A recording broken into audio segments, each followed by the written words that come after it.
My wife replaced our daughter while I was away on a work trip. I had to do something. I know how that title sounds. If someone else had told me this story a few months ago, I would have called him insane. But I'm not insane. At least, I don't think I am. My name isn't important. What matters is what happened to my daughter. Her name is Abby. She was 5 years old. And 6 weeks ago, she disappeared.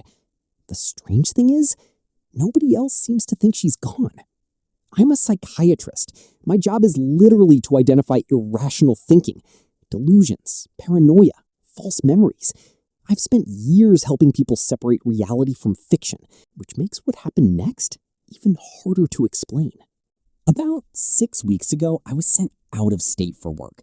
The details aren't important. What matters is that it was urgent. I had to leave immediately. I still remember kneeling down before I left. Abby wrapped her arms around my neck. I kissed her forehead. She laughed. Then she told me to bring her something back from the airport. That was the last time I saw my daughter.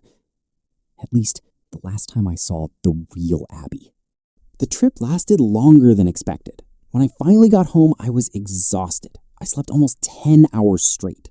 Then I buried myself in work. For several days, I barely paid attention to anything else.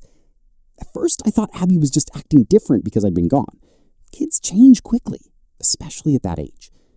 But little things started bothering me. Tiny details. Things that shouldn't have mattered, except they did. One evening, she was watching a cartoon she'd never liked before. A few days later, she mentioned a friend whose name I'd never heard. Then I noticed her hair looked slightly different. Not dramatically different, just enough to make me pause. I kept telling myself I was overthinking. I'd been under a lot of stress. Maybe I was looking for problems that weren't there.